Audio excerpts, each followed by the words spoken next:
My daughter Melanie looked at my simple clothes and sneered. "Dad, your entire life is worthless. Please, just don't show up to my wedding. You'll embarrass me." I just nodded. That night, I made one phone call and quietly canceled the $150,000 Biltmore Estate venue, the $50,000 florist, and the $30,000 band. She wanted me out of her life. I decided to take her life savings with me. The air in Buckhead always smells different to me. It is the smell of new money, expensive perfume, and an entitlement that I never quite understood. I am Nathaniel Price. I am 71 years old, and as I stood in the middle of that high-end men's wear store, I felt like a coffee stain on a white silk shirt. The salesman, a young man who looked like he was barely out of college, kept glancing at my worn flannel shirt and my clean but faded carpenter pants. He had that polite, practiced smile that really meant, "Sir, are you lost?" I was not lost. I was here to be outfitted for my only daughter's wedding. Melanie swept into the store, pulling her fiancé, Chad, by the hand. Melanie, my daughter, looked stressed, her eyes darting between me and the salesman, her face tight with an embarrassment she wasn't trying to hide. Chad, on the other hand, looked like he owned the place. He wore a suit that probably cost more than my first car, and he clapped me on the shoulder with a force that was more of a shove than a greeting. "Nathaniel, glad you could make it," he said, his voice booming. "Let's get you looking presentable." Melanie rushed over, adjusting the collar of my flannel shirt as if swatting away dust.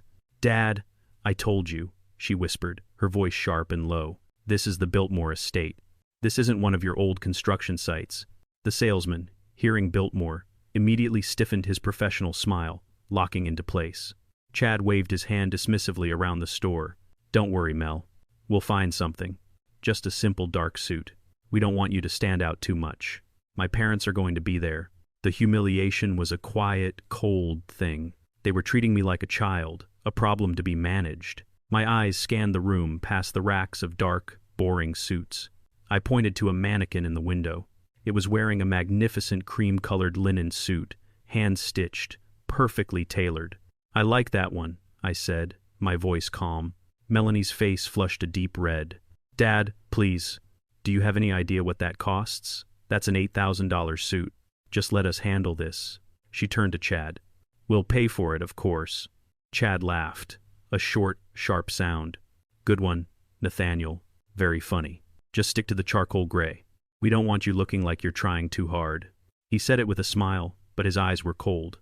They looked at me and saw an old 1-year-old black man, a retired builder who lived in a quiet part of Atlanta. They saw my calloused hands and my simple clothes, and they summed up my entire life in one glance. They were wrong. They didn't know who I was. They didn't know about Price Restoration, the company I started with nothing but a hammer and a loan I scraped together. They didn't know I built that company into the most respected historical restoration firm in the Southeast. They didn't know I spent 40 years rebuilding the South's most beautiful homes. Not just building, but restoring. And they certainly didn't know that I sold that company 10 years ago for $50 million. My late wife, Althea, and I had made a promise. We would live simply. We wouldn't let the money change us. We wanted Melanie to find her own way to value work and character, not inheritance. We wanted to raise a daughter, not a trust fund baby. Looking at my daughter's face twisted in shame because of her own father, I realized we had failed. Althea, God rest her soul, had warned me. "Don't let her mistake your humility for weakness, Nat," she'd said. "That girl has a hole in her heart, and she's trying to fill it with other people's approval." Althea was always right. I looked at the charcoal suit they were holding up for me. It was shapeless, lifeless. It felt like a uniform for the forgotten. "Fine," I said, my voice quiet. "The charcoal is fine." My silence was not agreement. It was observation. It was the gathering of evidence. We walked out of the store, me carrying the cheap garment bag. Melanie and Chad were already 5 steps ahead, walking quickly, talking about the rehearsal dinner menu. Foie gras, this, champagne, that. I followed them into the bright Atlanta sunlight of the parking lot. Chad clicked the fob on his keys, and a silver BMW chirped politely. He and Melanie walked toward it. I turned the other way toward my 2005 Ford F-150. It was parked in the back of the lot. It's an old truck, but it is my truck. The engine is pristine. I rebuilt it myself. The interior cab is lined with reclaimed walnut from a 1,000 910 courthouse I saved in Savannah. It's a masterpiece of function and history. Chad stopped. He stared, and then he laughed. It was not a small laugh. It was a loud barking laugh that echoed in the parking lot. "Oh no," he said, wiping a tear from his eye. "You cannot be serious. You actually drive that thing." Melanie looked like she wanted the ground to open up and swallow her. "Dad, I thought you took a cab." "Why would I take a cab? My truck works perfectly fine," I said. Chad shook his head, still chuckling as he opened the BMW door for Melanie. "Melanie, honey, you need to call him an Uber for the wedding. I am not having that pile of rust parked anywhere near my father's Bentley at the Biltmore. My God, what will people think?" A pile of rust. This truck has hauled more honest lumber than Chad has hauled lies. And that's saying something. "Dad, please," Melanie begged, her voice high and strained. "Just don't drive this to Asheville. We'll arrange a car service for you. It's handled. My autonomy, my simple right to drive my own vehicle. Handled like I was a problem, like I was cargo." I looked at the truck, Althea, and I had taken on so many road trips. I looked at my daughter's face, and again, I just nodded. "Whatever you say, sweetheart." I watched them get into their shiny silver car and speed away, leaving me standing in the parking lot with my cheap suit bag. I drove home. I didn't drive to a hotel, as I'm sure Chad imagined. I drove to my home in Cascade Heights.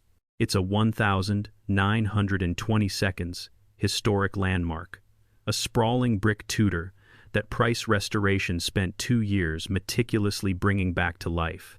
To Melanie, it's just Dad's old place. It's a masterpiece. It's worth $8 million, but I'd never tell her that. I walked past the living room, past the photos of Althea smiling. I went straight to my sanctuary, my true office, the woodworking shop I built in the old carriage house out back. The smell of cedar, sawdust, and old tools hit me. This is where I am myself. This is where I am Nathaniel Price. I picked up the phone. It's an old heavy rotary phone that I restored. I like the weight of it. I dialed one number from memory. Gideon Reed speaking. Gideon has managed my assets for 15 years. He runs the private family office I set up after the sale. He is precise, loyal, and has zero patience for fools. "Gideon, it's Nathaniel." I heard the subtle shift in his tone. "Price, how was the suit fitting? They called my truck a pile of rust." There was a silence on the line. Gideon doesn't waste time with sympathy. He moves to action. "I see," he said, his voice turning to ice. "Well, Mr. Price, that pile of rust is currently insured for $30,000 as a classic restoration. But speaking of piles, the latest invoices for the wedding just arrived on my desk. Lay it on me, Gideon." I could hear him turn a page. $150,000 for the Biltmore Estate venue, a non-refundable deposit. $50,000 for the floral arrangements, which are apparently being flown in from Holland. $30,000 for the band from New York. They are burning through your money, sir." "My money?" I asked, looking at a piece of mahogany I was planning to carve. "Yes, sir. The angel investment fund that Mr. Chad Prescott believes he secured for his brilliant tech startup. That is, of course, your trust. He thinks he's a financial genius. He has no idea he's just a child spending his allowance. An allowance I set up for him." I smiled. It was a cold smile. Chad had been desperate for capital. I had Gideon arrange the investment through 3 shell corporations. The only condition was that Chad had to believe he had earned it all by himself. I wanted to see what he would do with it, and now I knew. He was using my money to pay for a wedding where he planned to humiliate me. "Let them keep spending, Gideon," I said. "I want to see just how deep this hole goes. I want to know exactly how much my worthlessness costs." "As you wish, Mr. Price. The account is liquid and at your disposal." I hung up the phone. The trap was set. All they had to do was keep being themselves, and I had a feeling they would not disappoint. The gates to the Prescott estate in Tuxedo Park did not just open, they retreated. They slid silently into the massive brick walls. A quiet display of power that announced, "You are now entering a different world." I pulled my old F-150 up the winding driveway, feeling the judgmental stares of the marble statues that lined the path. The house was not a home.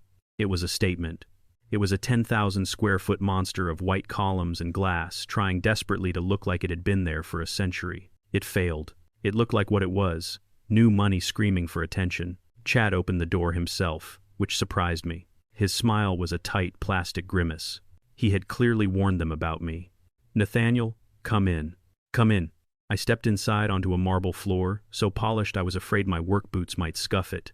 I had worn my good boots, the full-grain leather ones, out of respect, but I saw her eyes dart down to them immediately. Victoria Prescott. She was exactly as I pictured, thin, encased in a silk dress, the color of envy and dripping with diamonds that were real but somehow looked fake. She glided over, not walked. "Ah," she said, her voice smooth and cold. "You must be Nathaniel." She extended 2 fingers, not her whole hand. I gently took them.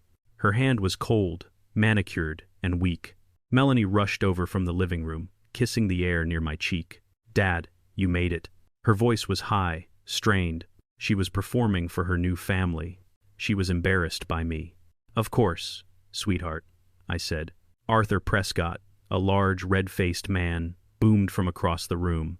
He wore a watch that looked like the dashboard of a small car. "Nathaniel, good to meet you," he shouted, clapping me on the shoulder, a gesture of dominance, not welcome. "Heard a lot about you."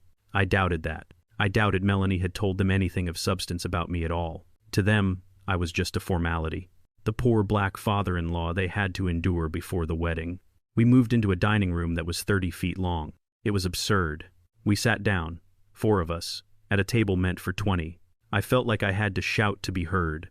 A server in a tuxedo began pouring wine. When he reached my glass, I placed my hand over it. "Just water for me." "Thank you." Victoria Prescott raised a perfectly sculpted eyebrow. "Oh, you don't drink. Chad mentioned you were a simple man." The insult was quiet, delivered like a razor blade wrapped in silk. "I like to keep a clear head," I replied evenly. She took a delicate sip of her wine. "Of course.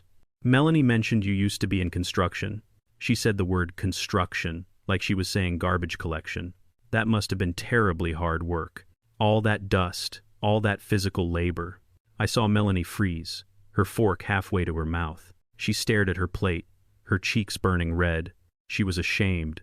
My own daughter, the child I had built a life for, was ashamed of the very hands that built it. "It was honest work," I said, my voice quiet but firm. "I always found a deep satisfaction in it. There is an honesty in wood and stone that you do not find in many other places." Arthur Prescott let out a laugh. It was not a kind laugh. It was a short barking sound that filled the room. "Honesty. That's a good one. Personally, I prefer the honesty of a balance sheet." He winked at Chad, who sat up straighter. "Give me a good earnings report any day." "Am I right, Chad?" Chad, puffed up by the attention, nodded eagerly. "You're absolutely right, Arthur. We're closing a massive deal at the bank. It's all about the numbers." Arthur beamed, pointing his fork at Chad. "See, this boy is a killer. He's making a small fortune for himself. We are so proud he's joining the family. He and Melanie are going to be a real power couple. A small fortune." I almost smiled. I knew exactly what Chad's small fortune looked like. I got the bank statements. My man Gideon Reed sent them to me every single week. Chad's fortune was the seed money I had funneled to him through the angel investment fund Gideon had created just for him. The money he was using to pay for this very dinner, to pay for the Biltmore, to pay for the suit on his back. He wasn't a killer in finance. He was a minnow who thought he was a shark swimming in an ocean that I owned. Victoria leaned forward, her diamonds catching the light of the massive chandelier above us. "It's just such a relief," she said, and this time she looked right at me, her eyes devoid of warmth. "I mean, it's wonderful that Melanie was able to transcend her circumstances to find someone like Chad. It must be such a weight off your shoulders, Nathaniel, knowing she will finally be taken care of properly. Transcend her circumstances." The room fell silent. Even Chad looked uncomfortable at the bluntness of the insult. Melanie looked like she was going to be sick, but she said nothing. She did not defend me. She did not defend the home she grew up in. She did not defend the man who had given her everything. She just sat there silent, a perfect polished trophy for the Prescott family. I thought of Althea, my Althea. She would have stood up from this ridiculous table. She would have told Victoria exactly what she thought of her and her gaudy house. Althea always had a spine of steel. "Don't ever let them make you feel small, Nat," she'd always say. "You build things that last. They just buy things that break." My circumstances were a 40-year career building a legacy. My circumstances were a $50 million sale. My circumstances were a portfolio managed by Gideon that grew larger every single day, even while I slept. I kept quiet because I wanted to. Because Althea and I decided this was the best way. We had seen too many friends' children ruined by inheritance, turned into weak, grasping people waiting for their parents to die so they could cash in. We wanted Melanie to be different. I looked at my daughter. She was picking at her food, her gaze fixed on the gold trim of her plate, avoiding my eyes. I realized with a deep, cold sadness that our plan had failed. We hadn't protected her from the money. We had only made her hungry for it. She didn't want my honesty. She wanted their balance sheet. I turned my gaze to Arthur. "You must be very proud of Chad's success," I said, my voice perfectly level. He beamed, his red face glowing. "Absolutely. The boy is a natural, a real go-getter." The trap was set. They had no idea who they were talking to. They had no idea what was coming. Transcend her circumstances. The words echoed in the silence of my mind. They hung in the air of that cavernous, cold dining room long after Victoria Prescott had moved on to talking about her upcoming ski trip to Aspen. Circumstances. I kept my face perfectly still. I learned long ago, in boardrooms filled with men who looked just like Arthur Prescott, that you never let them see you react. You observe. You file it away. You wait. But inside, I was no longer at that table. I was back in 1998, standing in the rain on a muddy field, watching my 9-year-old daughter Melanie score a goal. I was late. I had missed the first half because a supplier in Macon had shorted me on a shipment of reclaimed heart pine, and I had to drive down there and handle it myself. I remember the look on her face when she saw me on the sideline. Not joy, not relief, just a quick, embarrassed glance before she ran back to her friends. Her friends from Westminster, Pace Academy, the names that cost a man his weekends. The names that cost a man his sleep. I stared at the tiny, sculpted piece of fish on my $1,000,000 plate, and I saw sawdust. I saw the sparks from a welder's torch at 2 inches the morning, as I personally reinforced the steel beams of a library in Midtown. I saw the blueprints for the Callan Wolde Fine Arts Center restoration spread across my own kitchen table. Coffee stains mixing with ink while Althea slept alone in our bed. I missed her recital. I missed her 5th grade play. I missed parent-teacher conferences. I missed all of it. I missed it all so she could have this. So she could sit at this table in this house with these people. So she could go to the best private schools in Atlanta. Schools where she learned how to dress, how to talk, and apparently how to be ashamed of the man who paid for it all. The work, the physical labor Victoria spoke of with such disdain, that labor was a prayer. That labor was a promise. That labor was my art. I did not just build things. I saved them. I took the rotting bones of history, the beautiful old homes and forgotten buildings that men like Arthur Prescott would tear down to build another glass box. And I gave them life again. I gave them dignity. And my daughter, my Melanie, was sitting right there silent, letting this woman in her silk dress talk about my life's work, as if it were a prison she was lucky to escape, as if my hands, the hands that paid for her Emory education, were something dirty. Althea, my wife, God rest her soul. She saw this coming. We sold Price Restoration 10 years ago. I thought I was done. I thought I had built enough. I thought now it was time for me and Althea. Time to take those trips. Time for me to just be in my workshop and carve wood for the simple pleasure of it. We had 5 good years before the sickness took her. Just 5. And in those 5 years, Melanie was already changing. She had met Chad. She had tasted this world of easy money, of judging people by the car they drive and the watch on their wrist. Althea warned me. We were sitting on our porch in Cascade Heights. Our home, the 1,920 Tudor I had restored with my own hands. Every brick, every joint.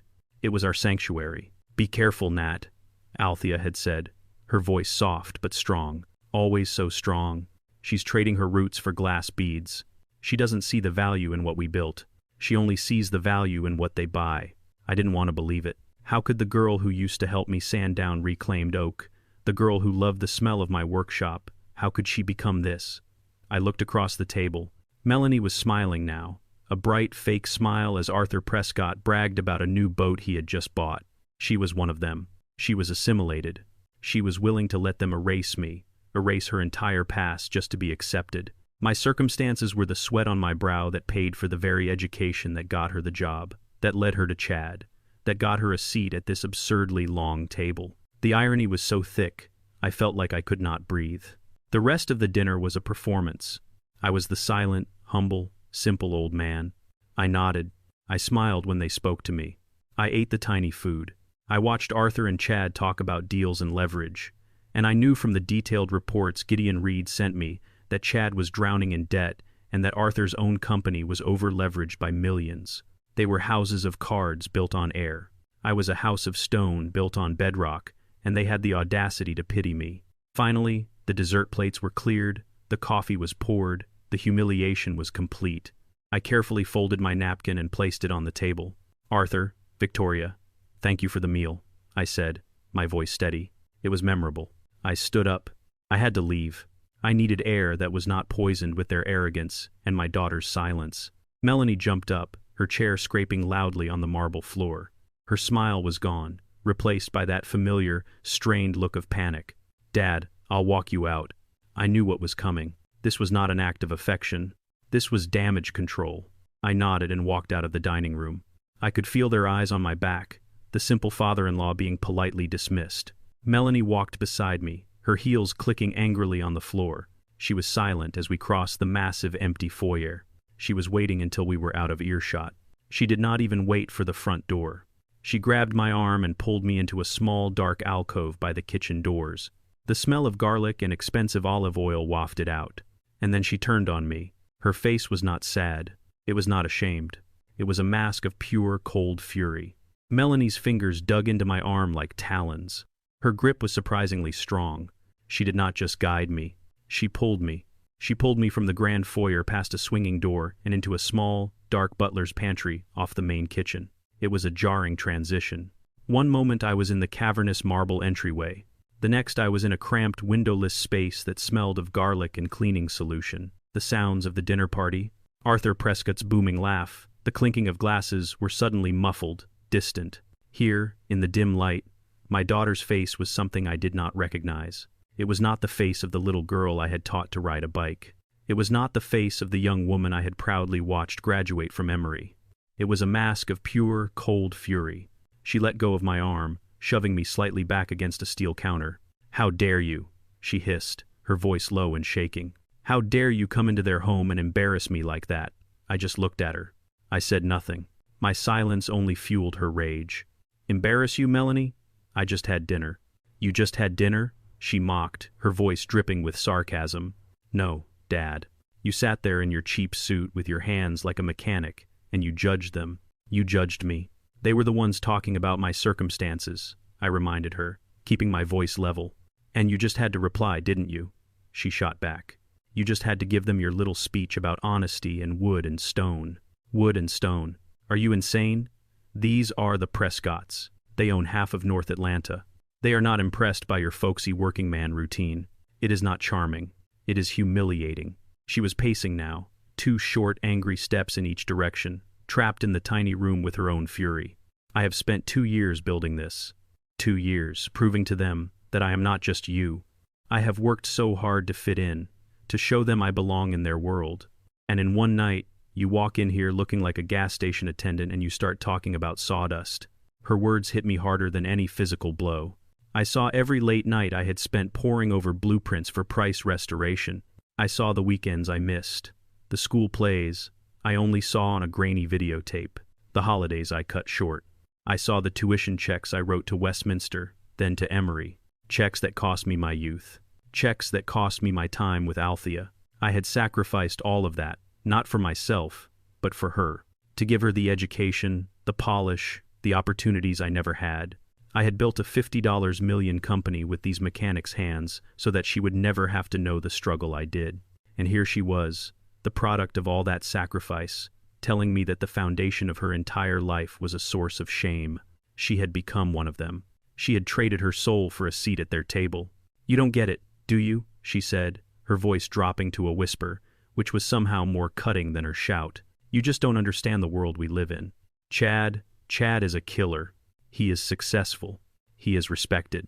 His parents are offering us a life you could never dream of giving me." The lie was so profound, so complete, that I almost felt a strange pity for her. She had no idea. She had swallowed the fantasy whole. She looked at Chad, a man living on my money, and saw a king. She looked at me, the man who owned the kingdom, and saw a peasant. "They are helping us, Dad," she continued, her eyes bright with unshed, angry tears. They are paying for everything. This wedding, this life. They are generous. They are kind. And you, my own father, you come in here and you make them feel uncomfortable. She finally stopped. She was breathing hard, waiting for me to apologize, waiting for me to shrink, waiting for me to be the simple old man she could dismiss. I looked at her. I saw the expensive dress she was wearing. I saw the diamond bracelet on her wrist, the one Chad had bought her last month. I knew exactly which account that purchase had been charged to. It was mine. I let the silence hang in the small, dark room for a long, heavy moment. Then I leaned forward just an inch. I did not raise my voice. I spoke calmly as if asking about the weather. "Are you sure they are, Melanie?" She frowned, confused by the question. "Am I sure they are what?" "Are you sure?" I repeated, my voice quiet and clear. "That they are the ones paying for everything?" My question hung in the small, dark pantry. "Are you sure?" I asked again, my voice quiet. "That they are the ones paying for everything?" Melanie's face, which had been a mask of fury, suddenly flickered with something else. Confusion. And just beneath that, a flash of pure panic. "What?" she snapped. "What is that supposed to mean?" She tried to laugh. A short, sharp, ugly sound. What a bizarre question. "Of course, they're paying for it. They're the Prescotts. They practically own half of Tuxedo Park. They just bought Chad a new Mercedes for the wedding. They're generous, unlike—" She stopped herself, but the word hung there unsaid. "Unlike you." I just looked at her. I did not move. I did not blink. I let the silence stretch out heavy and suffocating. My silence was the real accusation. It was the one thing she could not fight, and she could not stand it. "What are you implying?" she demanded, her voice rising. "That I'm lying. That Chad is lying. Or—" and her eyes narrowed into slits of venom. "Are you implying that you could possibly do better?" She laughed again, louder this time. You think you could pay for this? You, the man who showed up to a high-end suit fitting in a flannel shirt, the man I had to beg not to drive his pile of junk truck to the rehearsal dinner." She stepped closer, jabbing her finger into my chest. "Let me be very clear, Dad, so that you finally understand. Look at yourself. Just look at yourself. You live in that dusty, crumbling old house in Cascade Heights. It is an embarrassment. Every time I have to give someone the address, I cringe. The $8 million landmark restoration I had spent 3 years of my life perfecting. The home Althea and I had designed together. An embarrassment. You drive a truck that should be in a scrapyard," she continued, her voice gaining volume. "You wear clothes from Sears. You haven't bought a new thing in 20 years. My entire life, I have had to apologize for you. I have had to make excuses for you. While all my friends' fathers were CEOs, were partners at law firms, my dad was in construction, coming home covered in sawdust and smelling like paint thinner. I thought of the $50 million company I built from nothing.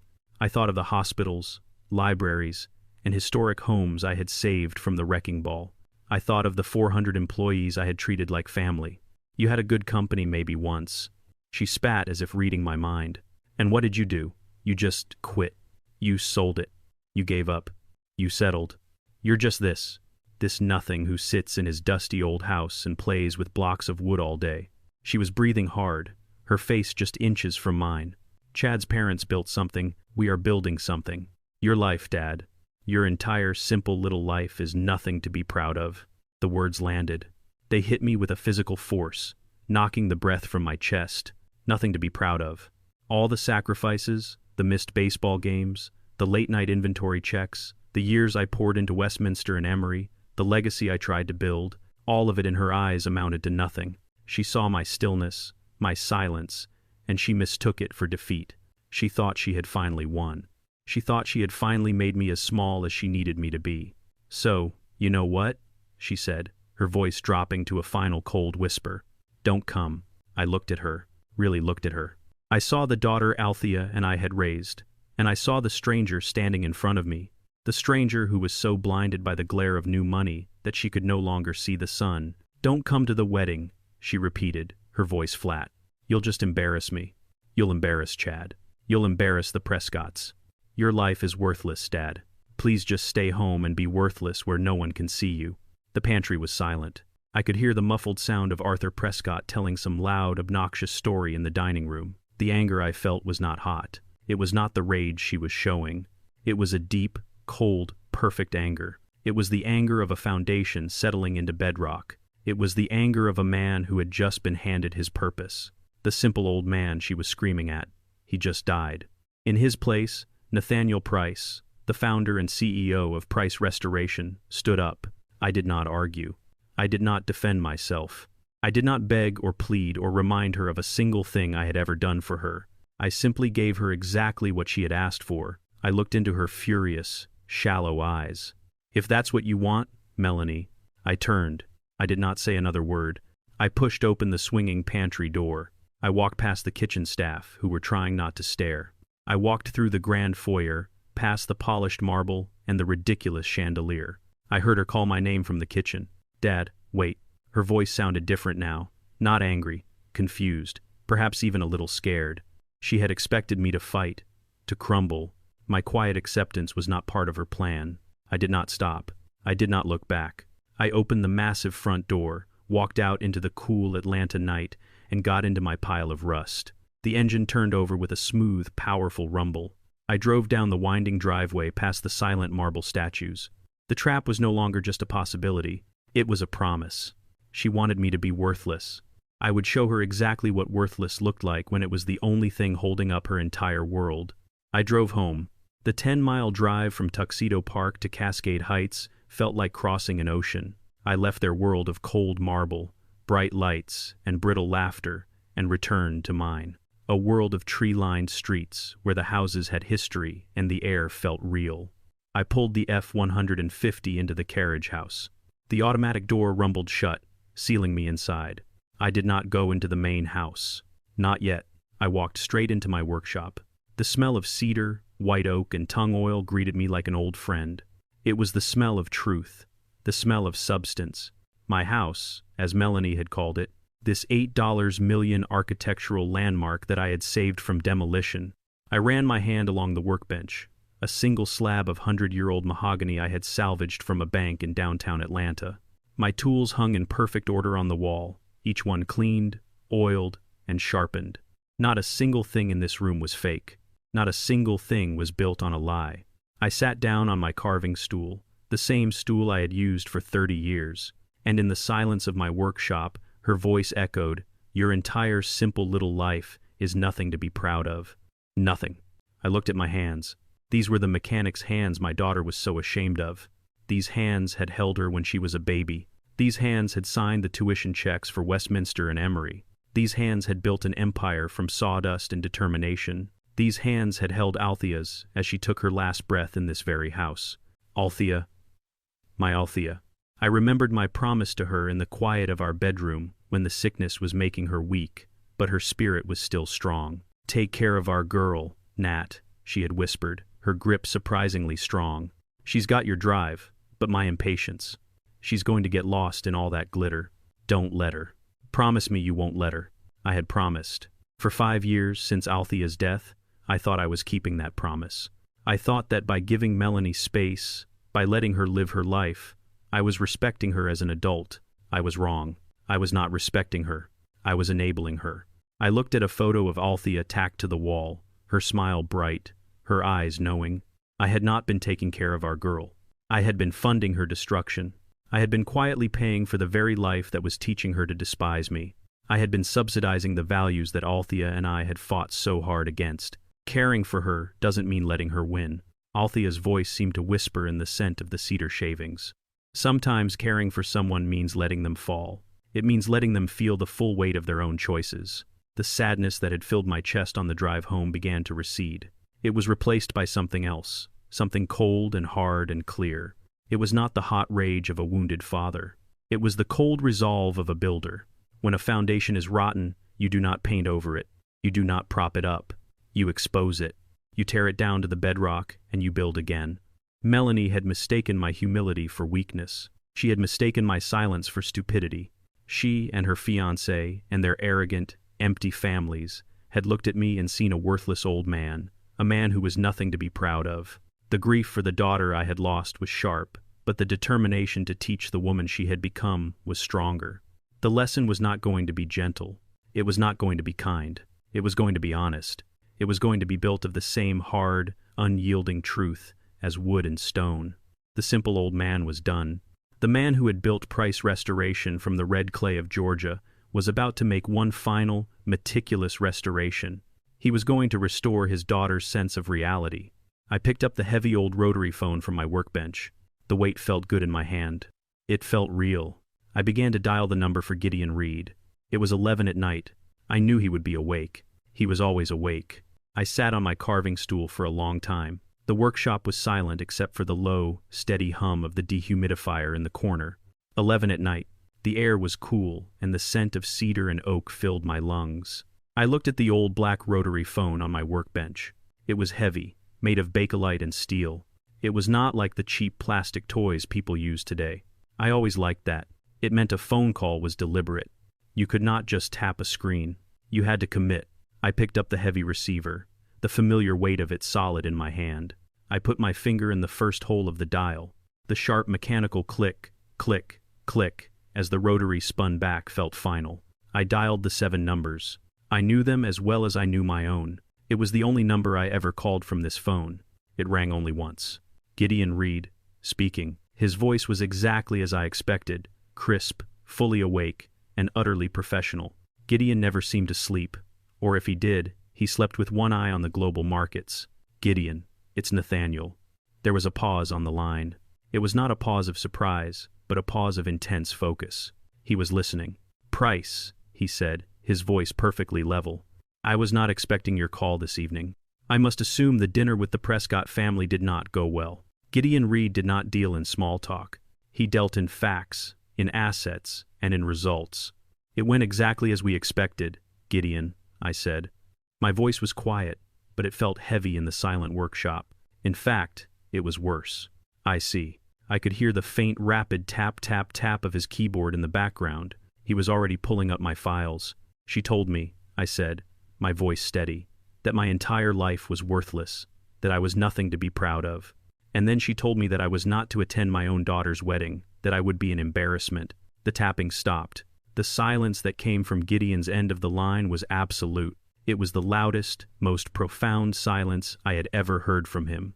It was the sound of pure, controlled indignation. Price, he said finally, and his voice was a shade colder, a degree sharper. What are your instructions? Pause everything, I said. Gideon hesitated for just a fraction of a second. Sir, everything is a significant portfolio. Do you mean the trust distributions?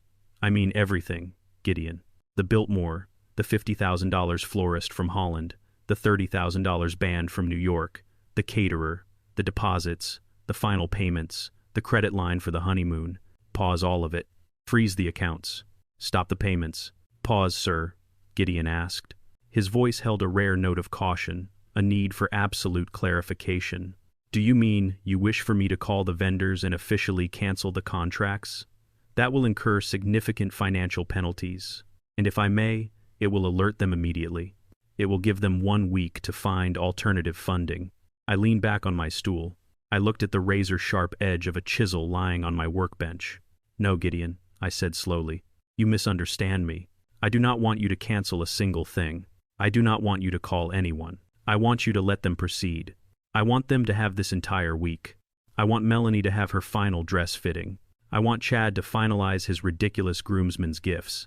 I want Victoria and Arthur Prescott to call all their important friends and tell them about the grandest, most exclusive wedding Atlanta has ever seen. I let that sink in. The only sound was the hum of the dehumidifier. I want them to be happy, I continued. I want them to be arrogant. I want them to be completely blissfully ignorant, floating on a cloud of their own superiority. Until when, Mr. Price? Gideon asked. Until 10 a.m. Saturday morning, the day of the wedding, exactly 2 hours before the ceremony is scheduled to begin. Gideon was silent again, but this time I could hear the gears turning. He was no longer just an asset manager. He was a tactician. What happens at 10 a.m., sir? At 10 a.m., Gideon, I want the chaos to begin.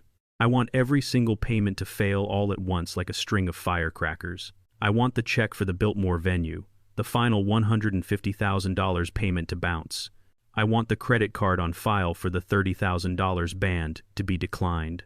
I want the wire transfer for the $50,000 florist to be rejected for insufficient funds. I could almost hear the smile forming in Gideon's voice. That, he said, is extraordinarily precise, Mr. Price.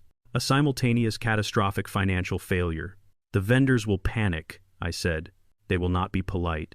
They will descend upon the wedding planners and the Prescott family, immediately demanding payment. They will demand payment on the spot, I said, finishing his thought. They will refuse to set up the chairs. The musicians will not unpack their instruments. The chefs will not light the stoves. The bar will remain locked. They will get nothing until they are paid. It will be utter chaos. Gideon agreed, the satisfaction evident in his tone. It will be a lesson, I corrected him. It will be the first honest transaction my daughter and her new family have experienced in years. They will finally have to pay for something themselves. I will make the arrangements, Gideon said. It is simple enough. I will transfer the necessary funds out of the Angel Fund account tonight. I will hold them in escrow under my own authority. The account will be functionally empty by midnight. Every payment will fail exactly as you have described. Good, I said. Now for the second part, the most important part. Chad Prescott, Gideon said, already ahead of me. When the payments fail, I said, he will panic. His new father-in-law will look at him. His mother-in-law will look at him. His new bride will look at him. He will try to be the hero. He will try to save the day. He will get on the phone to his investors. He will call you, Gideon. He will call the number for the Angel Trust Funds Management Office. Yes, Gideon clarified, which rings directly to my private unlisted line. And what will you tell him, Gideon, when he calls screaming for his money, when he calls demanding to know where his small fortune has gone? Gideon's voice was as cold and sharp as a surgeon's scalpel. I will tell him I am sorry, Mr. Prescott, but as per Section 4B of your investment agreement, the primary investor has exercised the discretionary withdrawal clause. The fund has been dissolved, effective immediately. All assets have been reclaimed. I smiled. It was not a happy smile.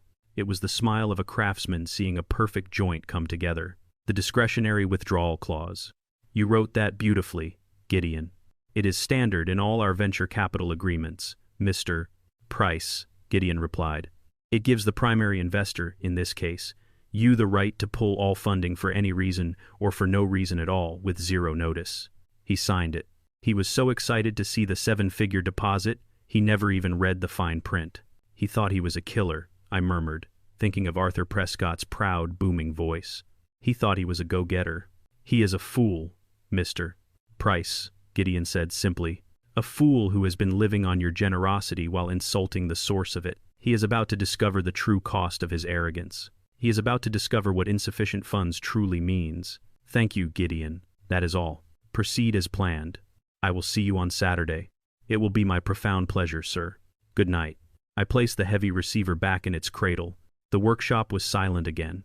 I looked at the picture of Althea tacked to the wall, her smile bright, her eyes knowing. I'm sorry it came to this, my love, I whispered to her. I tried to protect her. I tried to follow your wish, but now I have to teach her. I picked up a new block of cedar wood.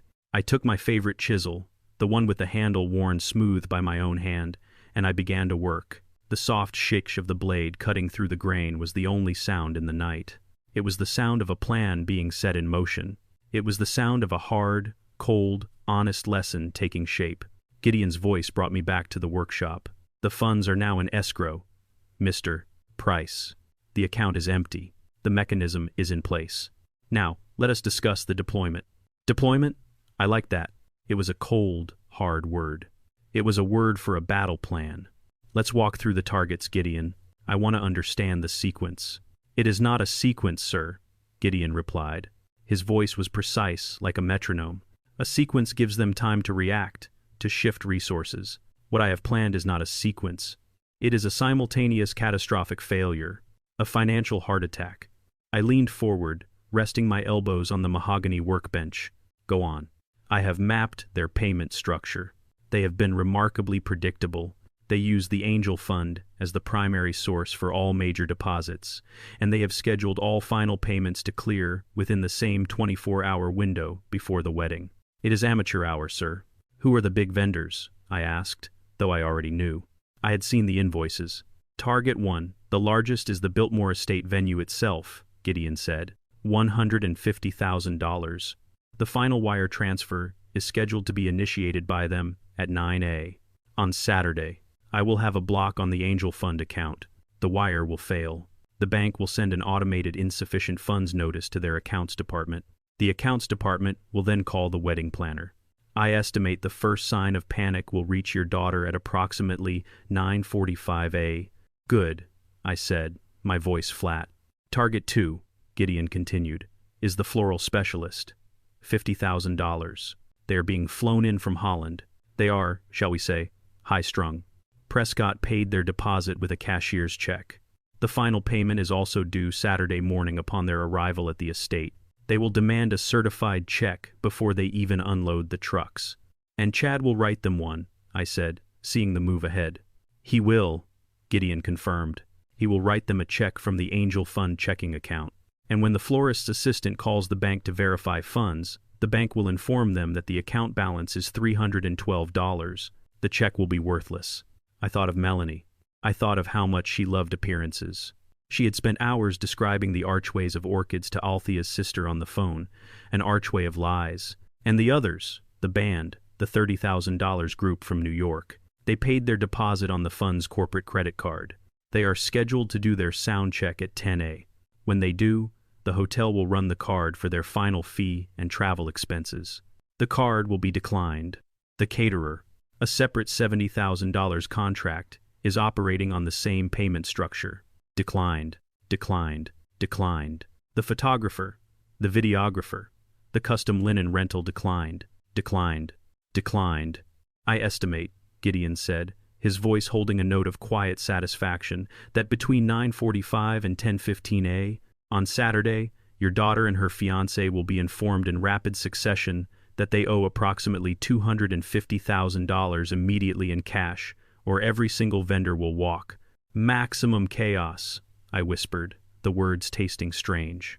Maximum chaos, Gideon confirmed. And that, sir, is when Mr. Prescott will panic and call me, and you will tell him the fund is dissolved. I will tell him his discretionary withdrawal clause has been exercised by the primary investor. He will of course demand to know who the investor is. And what will you tell him, Gideon? I will tell him that the investor's identity is protected by a non-disclosure agreement. He paused. I will add that the investor has left a personal message for him. The investor wished me to convey that he is nothing to be proud of, and that he hopes they enjoy the wedding. I closed my eyes. The cold precision of it was brutal. It was perfect. I thought of Althea again. She never liked this side of me. The side that built price restoration. The side that could look at a deal, find the single weak point, and apply pressure until it broke. You are a good man, Nathaniel, she used to tell me, but you are a hard man. Don't ever let that hardness get pointed at the ones you love. For 40 years, I had kept that promise. All that hardness was pointed outward at the world to build a fortress around my family, a fortress they had mistaken for a prison, a fortress they were now ashamed of. Now, for the first time, I was turning that hardness inward at my own blood. Is this the right way, Althea? I whispered into the quiet of my workshop. The answer came from my own gut. When a doctor has to set a broken bone, it is not an act of cruelty. It is an act of healing. It is a necessary pain. Gideon, I said into the phone, my voice clear again. The plan is sound, but I am adding one more element. Sir, I will be attending the wedding. But Mr. Price, Gideon said, the first note of confusion in his voice. Your daughter explicitly told you. She told me not to come. She told the old man in the flannel shirt not to come. I stood up. I walked over to the closet in the corner of my workshop. I opened it. Hanging inside in a protective garment bag was the $8,000 cream-colored linen suit, the one I had gone back and bought the very next day. She did not disinvite Nathaniel Price, the founder of Price Restoration. She did not disinvite the man who is, as you say, the primary investor in her entire life. He was not invited, but he will be attending. How, sir? They will have security. They will not let you in. I am not coming in the front door, Gideon. I am already inside. I do not understand, Mr. Price. I am coming as a guest of the venue. I am coming as a personal guest of Bill Sherrill, the CEO of the Biltmore Company. I just made the call. He and I go back 20 years to the Savannah Restoration Project. He owes me a favor. He was more than happy to extend a personal invitation to his most respected colleague to attend a private event at his estate. I could hear Gideon's quiet, sharp intake of breath. He was seeing the full picture now. So, Gideon said, when the chaos erupts, when the checks are bouncing and the cards are declined, when the bride is crying and the groom is screaming, you will already be there on the lawn as a guest of honor. I will be there, I said, to watch them. Finally face the honesty of a balance sheet. That is poetic, Mr. Price. It is not poetic, Gideon, I replied, zipping up the garment bag. It is restoration. The day after the disastrous dinner at the Prescotts, I drove my pile of rust back to Buckhead. I parked the F-150, not in the back of the lot this time, but right up front in a spot reserved for customer pickup. I did not care. I walked back into the men's wear store, the bell over the door announcing my arrival with a polite, expensive chime. The same young salesman was there, the one who had looked at my flannel shirt with such pity. He was folding a cashmere sweater. He looked up when I entered. His face was a perfect portrait of confusion. He saw me, the old black man from a few days ago. He saw my worn boots, my simple jeans. He remembered me. I was the one whose daughter and son-in-law had to buy him a cheap charcoal suit out of embarrassment. "Sir," he said, approaching me cautiously, his smile hesitant. "Welcome back. Did you forget something?" I looked past him to the mannequin in the window. It was still there, the cream-colored linen suit. It looked like it had been tailored for a king. "No, son," I said, my voice quiet. "I did not forget anything. I am here to buy something." I walked past him. I did not wait for him to lead. I walked straight to the window display. The suit was beautiful, Italian fabric cut with a precision eye, as a master carpenter could appreciate. It was a garment built with intention. "I will take that one," I said. The salesman came up beside me. He glanced at the suit, then back at me. He was trying to be polite, to find a way to let me down easy. "Sir," he said softly, as if speaking to a confused child, "that is the $8,000 suit, the one you pointed to the other day." He smiled. A small, kind, condescending smile. "Perhaps you are looking for another charcoal suit. We have a new selection in—" "I am aware of the price," I said, my eyes still on the suit, "and I am not confused. I will take it. My size is a 44 long. I will need your best tailor to look at the cuffs. I want a 1/4-inch break, no more, no less." The salesman's smile vanished. The confidence in my voice, the technical precision of the tailoring request, it did not match the picture he had in his head. The poor old dad did not know what a 1/4-inch break was. A 44 long, sir," he stammered. "That's what I said." I turned to look at him. "Do you have it in stock, or will I have to go to your competitor in Phipps Plaza?" Panic flashed in his eyes. "No, sir. No, I am sure we have it. One moment, please." He scurried away to the back room. I waited. I did not browse. I did not touch the merchandise. I just stood there, patient. He returned, holding the suit encased in a pristine garment bag. He looked like he was holding a sacred artifact. "We have it, sir," he said, his voice now laced with a nervous respect. "The fitting rooms are this way." I followed him. I went into the room. The space was lined with dark wood and thick mirrors. I took off my flannel shirt and my work pants. I stood there for a moment. This was the skin Melanie and Chad saw. This was Dad. Then I put on the armor. I slid my arms into the silk-lined jacket. I buttoned the trousers. The fabric was light but substantial. I stood in front of the full-length mirror. The man looking back at me was not Dad. This was not the simple old man. This was not the embarrassment from Cascade Heights. The man in the mirror was Nathaniel Price, the founder and CEO of Price Restoration, the man who had faced down city councils, who had stared down bankers, who had built a $50 million empire with these very hands. This was the man who had negotiated contracts worth more than the Prescott's entire gaudy house. I had been hiding this man for 10 years, living quietly, honoring Althea's wish for a simple life. Melanie had just made a terrible mistake.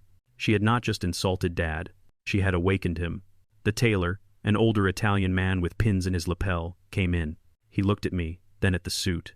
He nodded once, an expression of professional respect. He walked around me, his hands fluttering, checking the shoulders, the waist. He knelt at my feet to check the cuffs. He said, "A 1/4-inch break," the young salesman whispered from the doorway. The tailor looked up at the salesman with disdain. "I know what a 1/4-inch break is," he snapped. He looked back at me. He is right. A quarter inch? It will be perfect. When I came back out in my old clothes, the suit perfectly packaged, the salesman led me to the private register. That will be $8,472, sir. With the tailoring, he said. His voice was no longer condescending, it was just nervous. He was hoping my payment would go through. I did not pull out a Visa.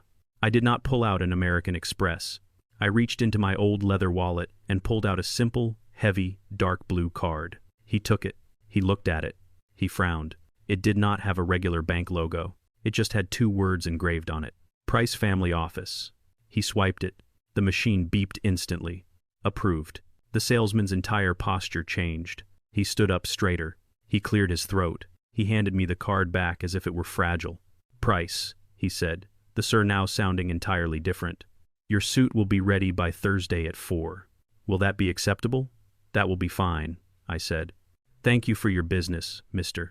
Price. Thank you very much. Please let me know if there is anything else, anything at all. I picked up my garment bag, the cheap charcoal suit they had bought me. I looked at it, then I left it on the counter. I will not be needing that one, I said. You can donate it to someone who needs it. I walked out of the store, the chime of the bell sounding like a starting gun. I was no longer Nathaniel, the father. I was Mr. Price, the primary investor, and I was going to a wedding. I hung the $8,000 suit in my workshop. It looked completely out of place against the raw brick walls and racks of heavy tools. It was a piece of one world hanging in the heart of another. My world. Melanie and the Prescotts, they believed the world was made of appearances. They lived in a house of cards, all shiny surfaces and empty interiors. They had no idea what a real foundation was. I had spent my entire life building real foundations.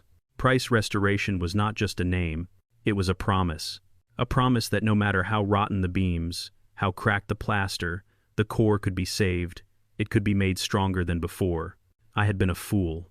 I thought I was building a fortress for my daughter. I did not realize she was ashamed of the stone and the mortar. She wanted the glass. Well, I thought, looking at the suit, I can give her glass.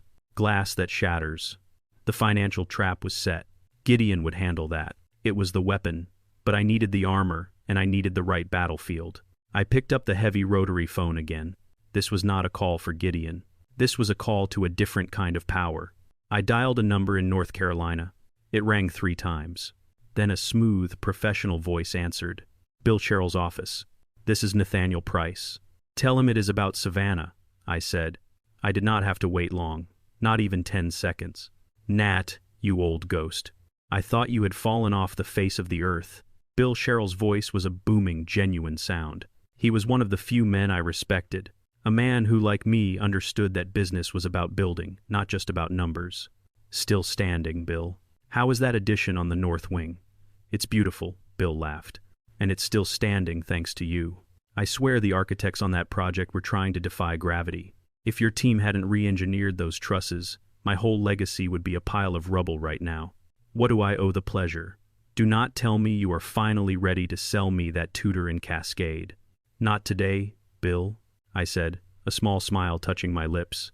I need a favor, a personal one. The humor in Bill's voice vanished instantly. It was replaced by the serious tone of a man who understands the weight of a true favor. You name it, Nat. You do not even have to ask. After what you did for my company on the Savannah project, you get more than one. There is a wedding at your estate this Saturday. Prescott. I heard him tapping on a keyboard. Prescott. Yes, I see it. A very large affair, very expensive. Good God, the floral budget alone. Do not tell me you are involved in this. My daughter, I said simply, is the bride. There was a heavy pause. Bill was a smart man. He was connecting the dots. Your daughter, he repeated slowly. And you are calling me for a favor. Ah, I see. It is one of those situations, is it? It is, I said. I have been informed by my daughter that my presence is an embarrassment. I have been asked not to attend. Bill let out a long, low whistle. She what? She disinvited you. The man who basically wrote the book on historical restoration. Does she have any idea who her father is?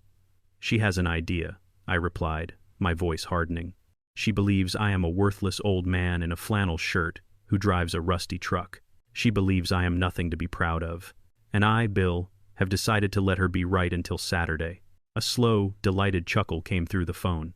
Oh, Nat, you are a devious old bastard. I love it. What do you need? I will be attending, I said, but not as the father of the bride.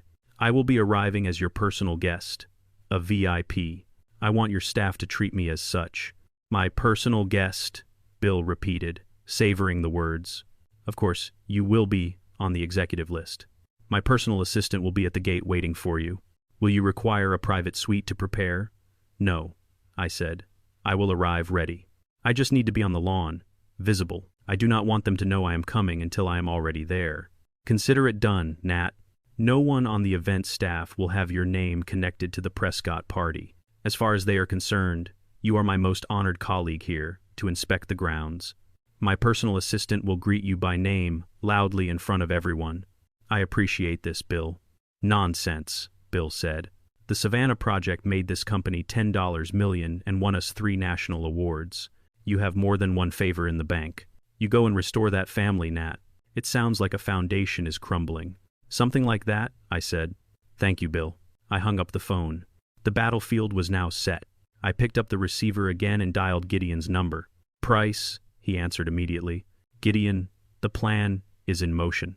I have just spoken with Bill Sherrill at the Biltmore. I will be attending as his personal guest.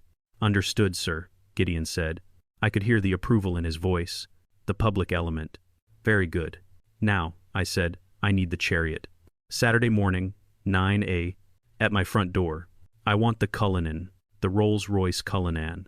It was the only truly extravagant thing I had ever purchased. Althea had called it a ridiculous, beautiful beast. It was black, silent, and cost more than the Prescott's house. I kept it in a climate-controlled garage managed by Gideon's firm. I had driven it exactly twice. The Cullinan, sir, Gideon confirmed. An excellent choice. It makes a very clear statement. It is not a statement, Gideon, I said, looking at the $8,000 suit hanging in the bag. It is armor. I want it here. 9A. Sharp, chauffeur included. I will not be driving my pile of rust. Of course, Mr. Price, the car will be there. I will be on site at the Biltmore as well, separate from you. Of course, I will be in the business center monitoring the accounts, ready to manage the fallout. Good, I said. I will see you on the battlefield, Gideon. I hung up. I stood in my workshop, surrounded by the honest smell of wood. The plan was complete. It was a 3-pronged attack. The financial collapse, engineered by Gideon, the public reversal, arranged by Bill, and the visual shock delivered by me. My daughter had told me I was worthless.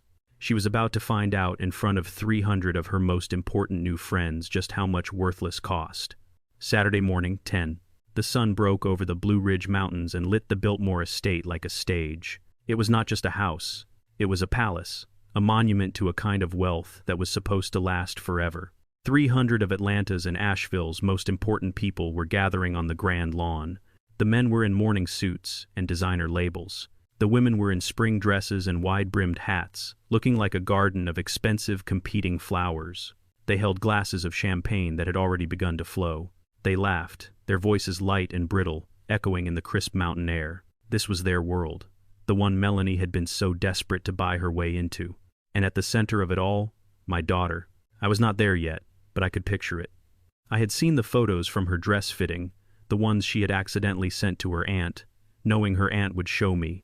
Melanie, in her $20,000 gown, a cascade of Italian lace and hand-sewn pearls, a dress that cost more than my first 2 years of business profits combined. She would be gliding across the lawn, a queen in her own fantasy. Every bough was straight, every flower in place. The air smelled of money and orchids flown in from Holland. Everything was perfect. This was the most important day of her life. The day she finally became a Prescott. The day she finally, in her mind, transcended her worthless father. She was completely blissfully unaware that her entire world was about to shatter. Inside the grand hall, away from the polite laughter and the string quartet, the rot was beginning to show. Miss Jeanette, the wedding planner, was a woman with a military haircut and a clipboard she held like a weapon. She was known for handling the most difficult high-profile events in the Southeast. She did not tolerate mistakes, and she was currently staring at her phone with an expression of pure, cold disbelief. It was 10:01 a.m. The first call had come from the Biltmore's event services manager. Jeanette, the final payment wire for the venue. It failed. Insufficient funds. Jeanette had laughed. That's absurd. Run it again. It's the Prescott family. We did, the manager replied, his voice not amused. Twice. It is not our error. The account is empty. As she was processing this, a man with a wild floral shirt and a panicked look in his eyes ran up to her. It was the lead florist, the genius from Amsterdam. My check, he said, his voice a high-pitched squeak. The bank just called my assistant.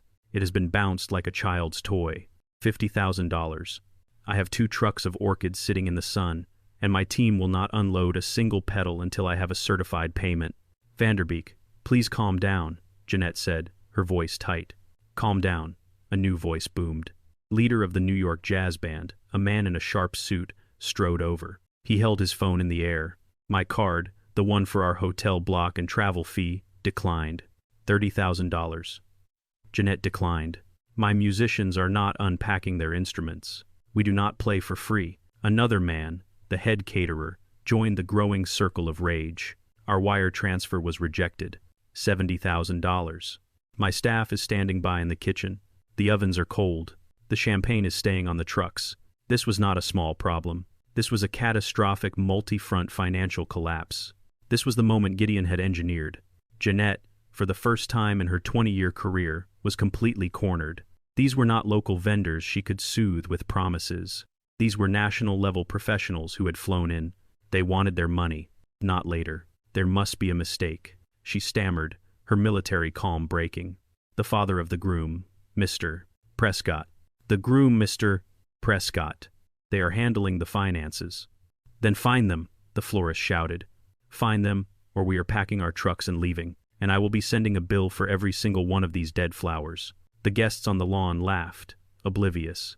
The string quartet played a gentle, classical tune, but inside, Miss Jeanette was running. She was sprinting down the marble halls, her clipboard clutched to her chest, her face pale, searching desperately for Chad and Arthur. The beautiful, perfect $20,000 wedding was hanging by a thread, and the thread was about to snap. Jeanette found Victoria Prescott holding court by the grand staircase, laughing with a group of women.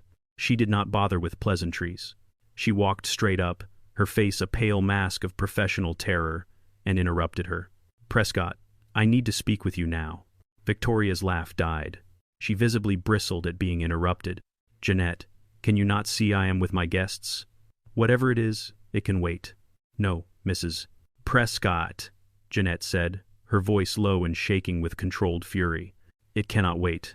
The final wire transfer for the venue, $150,000. It was just declined. Victoria's painted smile froze. What? That is absurd. Run it again. We have, Mrs. Prescott, Jeanette insisted, her voice rising slightly. We have run it 3 times. The bank's response is insufficient funds. The Biltmore estate will not proceed with this event without payment. In full now. Victoria's face went from pale to a dangerous shade of red. How dare you? I will have your job for my check. A new voice shouted. The Dutch florist, Mr. Vanderbeek, pushed past a guest, his face frantic. My check for $50,000. It is worthless. The bank says the account is empty. I have 2 trucks of orchids rotting in the sun. You will pay me now or I am leaving. What is going on? Arthur Prescott's voice boomed as he joined the group. Chad and Melanie were right behind him, their smiles frozen. Before Victoria could answer, the band leader and the caterer arrived, their faces like thunderclouds. My card was declined, Mr. Prescott, the band leader said, pointing a finger at Arthur. $30,000. My men do not work for free. Our wire transfer was rejected, the caterer added. $70,000. My kitchens are cold. A circle of angry vendors was now surrounding the Prescott family. The guests on the lawn had started to notice. The string quartet had stopped playing. The silence was heavy, broken only by the angry demands for money. Arthur, what is this? Victoria hissed at her husband. And out. This is humiliating. Handle this. Arthur looked confused. What? It must be a bank error. It is a Saturday. He turned to Chad, his expression no longer proud, but furious. Chad, this was your fund, your angel investment. This was your side of the arrangement. Fix it now. Every eye in the hall turned to Chad. 300 guests were now watching. Melanie looked at her fiancé, her eyes wide with panic. Chad, honey, just call them. Call your investors. Fix this. Chad was sweating. His expensive suit suddenly looked too tight. He fumbled for his phone, his hands shaking violently. It is fine, he stammered, pulling at his collar. It is just a simple mistake. A bank error. It is a Saturday. Wires get crossed. He backed away from the group, his phone pressed to his ear. He was pacing in small, frantic circles on the marble floor. We, the audience in the hall, could only see him. We could see him gesturing wildly. We saw his face go from pale to red to a sickly shade of gray. What do you mean? He shouted into the phone, his voice cracking, forgetting to be quiet.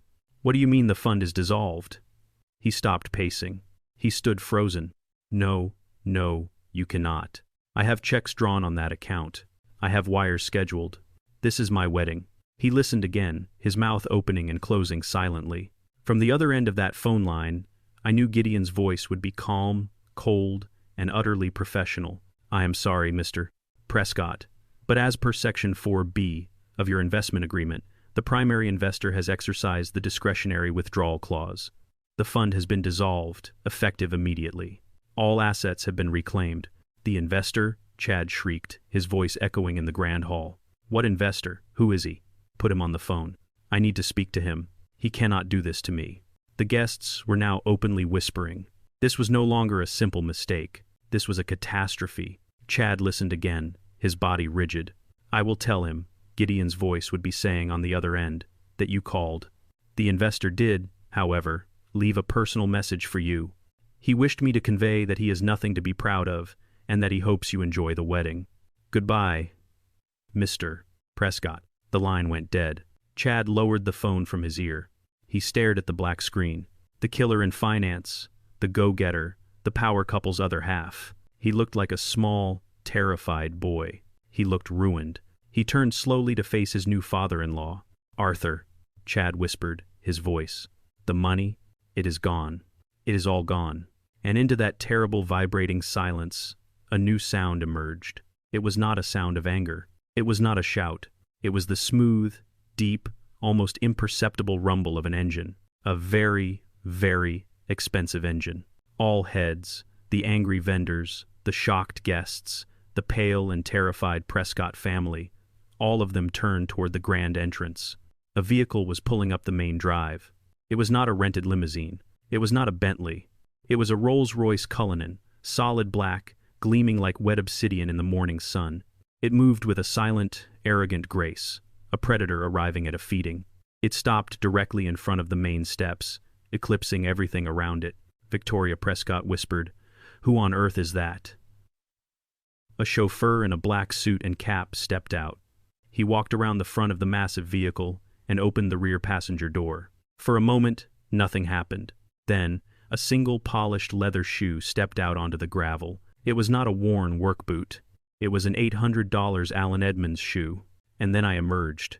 I stepped out of the Rolls-Royce. I was not wearing the cheap, ill-fitting charcoal suit. I was wearing the $8,000 cream-colored linen suit. It fit me perfectly. The tailor had done his job. The quarter-inch break on the cuff was exact. I adjusted the silk tie, a deep, rich burgundy. I was not the man from the suit fitting. I was not the man from the disastrous dinner. I was not the embarrassment from Cascade Heights. I was Nathaniel Price. I looked at the scene before me, the chaos, the anger, the fear, and at the center of it, my daughter. Melanie saw me. Her face, which had been pale with panic, went through a rapid, horrifying transformation. Her eyes widened, her mouth opened. She looked at the Rolls-Royce. She looked at my suit. She looked at my face. She looked like she was seeing a ghost. "Dad," she whispered, and then louder, a shriek that cut through the air. "Dad, what are you doing here? I told you not to come." Chad just stared. His brain had clearly stopped working. He could not reconcile the pile of rust driver with the man standing in front of him. Arthur Prescott, however, was a man who only understood one thing: bullying. He saw me, and in his rage and humiliation, he saw a target. He saw the poor father-in-law who had somehow scraped together a costume to crash the party.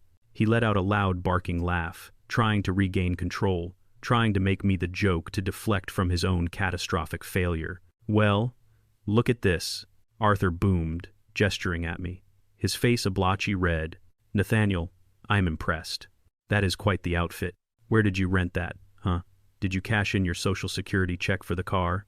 He laughed again, encouraging the guests to join in, to mock the old man who was playing dress-up. He took a step toward me, his finger jabbing in my direction.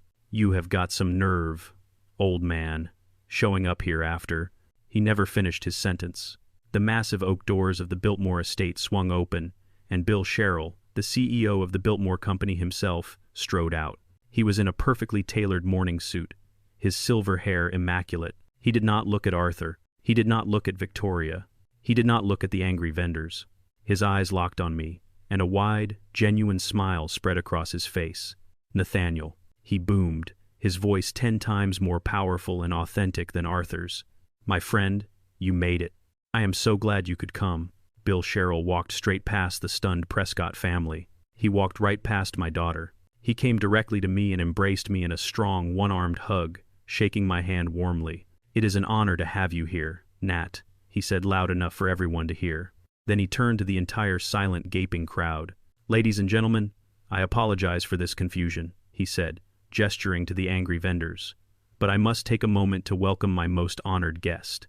He put his hand on my shoulder. "This," he announced to the 300 guests, "is Mr.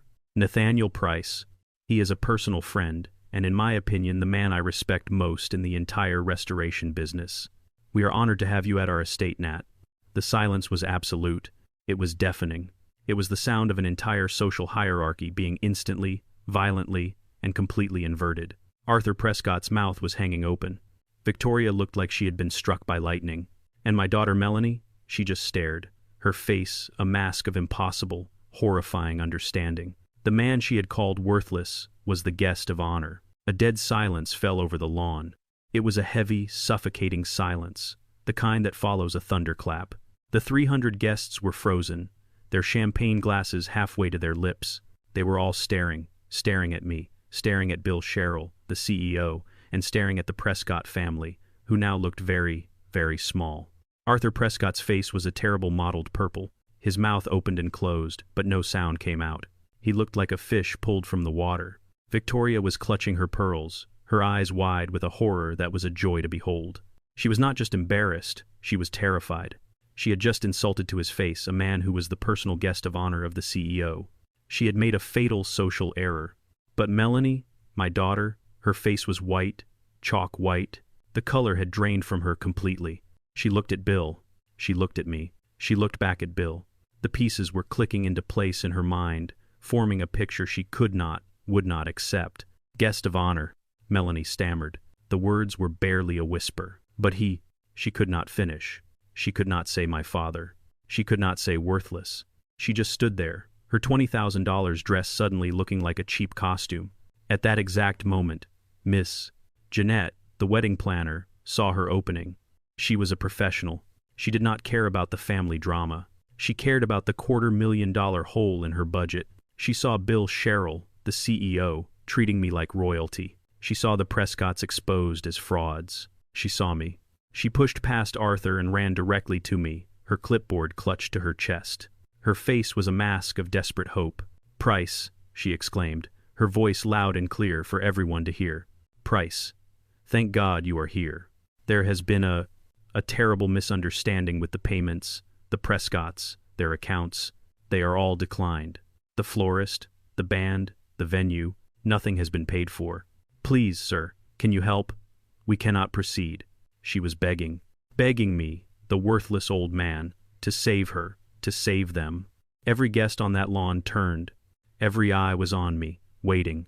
They were waiting for me to pull out a checkbook, waiting for me to fix it, to be the bigger man, to save my daughter's wedding. I looked at Melanie. Her eyes were pleading. "Dad, please do something," she whispered, her humiliation so complete it was a physical thing. I looked at Miss Janet. I gave her a small, polite smile, the kind of smile a CEO gives an employee, and I gently raised my hand. "I am so sorry, Ms. Jeanette," I said, my voice calm, projecting easily across the lawn. "But I cannot help you. You see, I am just a guest. I let the words hang in the air. Then I turned my head slowly.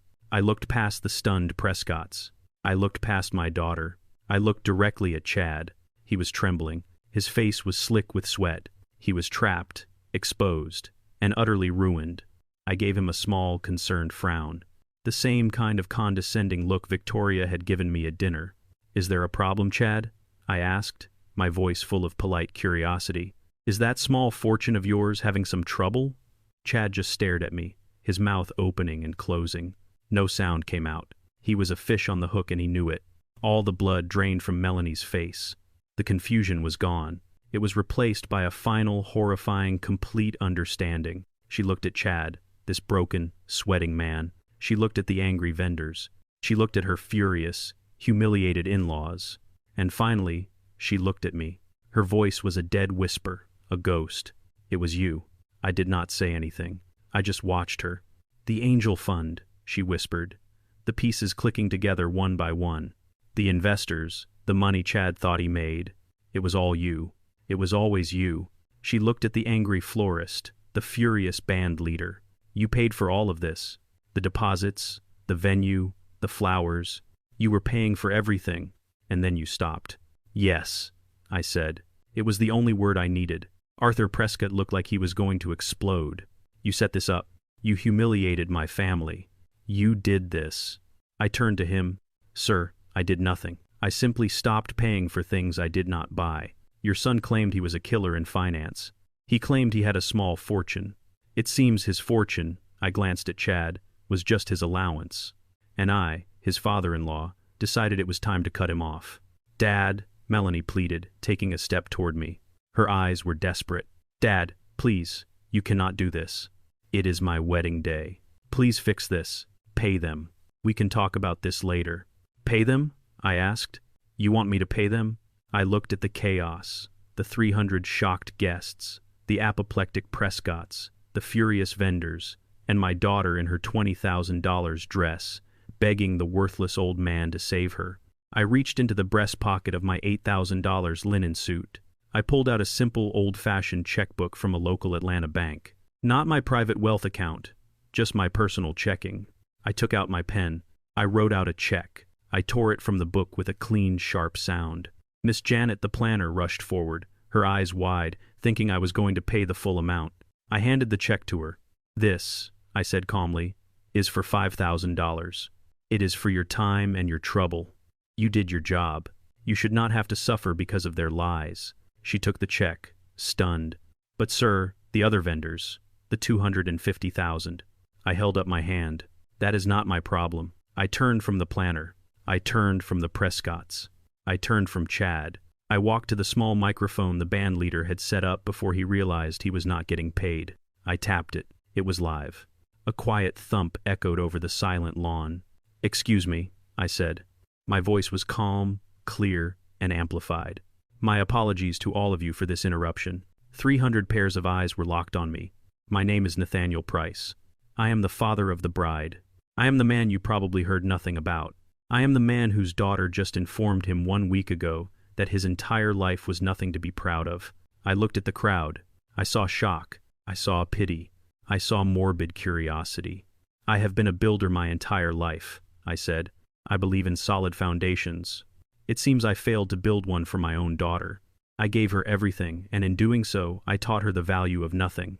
I looked directly at Melanie. She was crying now, but they were not tears of remorse. They were tears of pure, unadulterated rage. "You were right, Melanie," I said into the microphone. "My life is nothing to be proud of, and since you find it so worthless, I have decided to keep it for myself. As of 10 this morning, I have stopped paying for your life." I set the microphone down. I turned my back on her. I turned my back on the $20,000 dress, the shouting Prescotts, the unpaid bills, and the entire ruined fantasy. Gideon Reed was standing near the Rolls-Royce, holding the door open for me. He had been watching the entire time. "Gideon," I said, my voice returning to normal, "is the car ready?" "Yes, Mr. Price, she is." I walked down the steps. I did not run. I did not look back. I heard Melanie scream my name, a raw, desperate animal sound. I did not stop. I got into the cool, silent quiet of the Cullinan. Gideon's driver shut the door. The sound of the screaming was instantly muffled, as if it were happening in another world. As the car pulled away, I looked out the tinted window. I saw the chaos I had left behind. The vendors descending on the Prescotts, the guests fleeing to their cars, and my daughter standing alone in the middle of the lawn in her beautiful, unpaid-for dress, utterly destroyed. My life had been paid for in full, with sweat, with sawdust, with time, with grief. Hers, I thought, as the car turned onto the main road. Hers was just beginning to come due. The drive back to Atlanta was long, but it was quiet. For the first time in years, the noise in my head had stopped. The lesson I learned was not about money. Money is just a tool like a hammer or a chisel. It can build or it can destroy. The lesson was about respect. True respect cannot be bought, and it should never be given to those who mistake kindness for weakness. I had spent a lifetime building a fortress of love for my daughter, only to find she was ashamed of the stone. So, I took the stone away. Now, she must learn to build her own foundation.